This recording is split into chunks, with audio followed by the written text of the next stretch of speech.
Hi everybody and welcome. Today we're going to be going over some review questions for our Unit 5 test here. So your goal after watching this video will be able to review the 5 basic units and lessons that we went over during Unit 5 here. So again, 5 different skills that we're kind of focusing in on. We'll provide the frameworks, that way you know what exactly you need to do to get full credit for quality and procedures and all of those things on this test. So first things first, we were talking about proportions to begin this unit. An example of the Lincoln Memorial in Washington, D.C.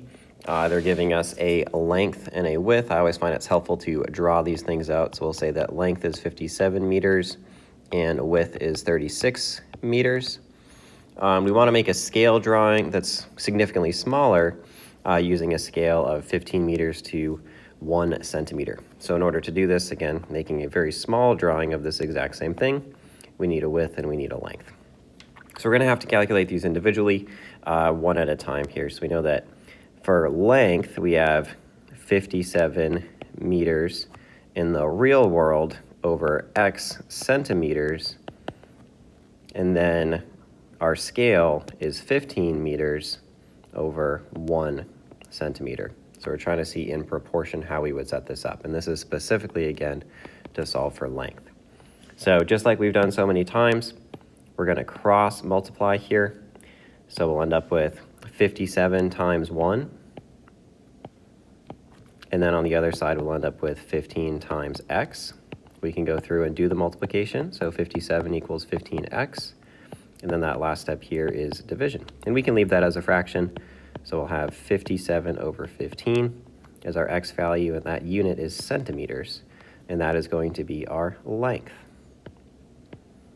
So now it's your job to go through and to set up a very similar proportion, except this time for the width. So you're going to need to use 36 over x on one side, and then 15 over 1 again as well. And again, get us that value for x.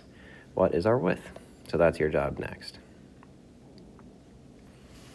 All right, other examples are without word problems, so one step is saved for you. You don't have to write these out in terms of the proportions that are already given to you. That same idea of cross multiplication. So from one side to the other, 2 times x, and then a tricky one here, so important to write out. So 2 times x on one side, and then in purple, we have 3 times not just x, but x minus 3. So make sure on an example like this, you are distributing. And again, do the same thing for number 3.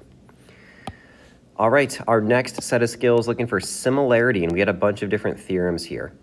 So I'm going to go and do number 2 and kind of model what we're looking for in terms of looking for similarity. So let's first highlight this triangle here. That's 1, and then a second triangle, we can say that that's in brown. If that's hard for you to see, I can rewrite this one out here.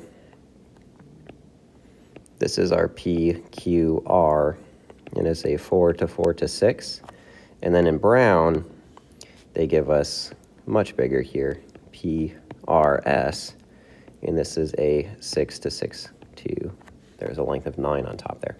And it's asking us for similarity here. So we don't know much about angles, and it's hard to say. So it looks like we have to really rely on our sides. Now remember, the theorems of similarity that we can choose from, and there's 3 of them. We have angle, angle.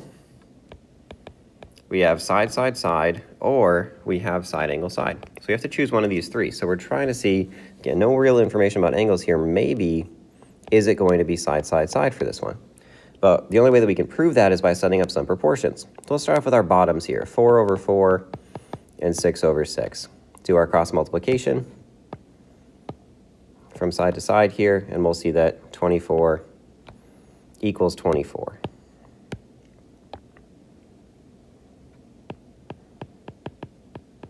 So we know that these sides that I just put a check mark next to, those are proportional. But we ought to check our top. Are these proportional to each other? So we'll have 9 on top and 6 over here. And we'll have 6 on top and 4 over here. And again, the same thing. We'll do some cross multiplication. 6 times 6 equals 9 times 4. Well, in this case, we actually do see that 36 equals 36. So we see that the 6 and then the length of 9 here also check out. So you can say, yes, they are similar. The theorem that we're going to use is all 3 sides are proportional. So making sure that we line these up, we can say PQR from top to bottom to right is similar to PRS. And again, carefully going through, making sure that we are not making any mistakes here. And then it looks like these are in a 6:4 ratio, or we can simplify that out in a 1.5:1 ratio. Either of those are fine. And again, just using our side lengths here to go through and do that. So do the same thing for the other three. Again, we're really focusing in on these are the three ways we can prove similarity. So we just use side, side, side. Some of them are angle, angle. Some of them are side, angle, side. Just got to find the one that works best. And sometimes they're not similar. And if they're not, that's okay too. All right, last skill that we are working on here with those parallel lengths and triangles. Remember from that lesson, that was 5.4 video if you need any review on this. When we do have these parallel sides, we know that these are proportional to each other. So this should be proportional to this. This should be, again, proportional to this. And we can set that up in a ratio. So 8/4 proportional to 2 plus x over 5. So again, some cross multiplication here. We'll be left with 8 times 5 on one side. That gets us 40. I'll write this out a little bit more neat so I don't lose anything here. And then on the other side, 4 times 2 plus x. Distribute that in. We'll be left with 8 plus 4x. Subtract that 8 from both sides. And we get 32 equals 4x. Divide everything out by 4, and x equals 8. And that's how we solve. So again, setting up a proportion because these are similar. When we do that, we'll be in good shape. Quite a few skills to review here, but again, remember, it is open notes, the assessment, so please make sure, especially with those theorems, we have a place where we have basically good detailed notes on that we're keeping track of them, and we'll be in good shape. If you need any extra help studying, feel free to book an appointment in Google Classroom, send us a message, email, Teams chat, any of those things. We are here to help and to support. As always, everybody, thanks so much for tuning in, and I will see you in Teams class.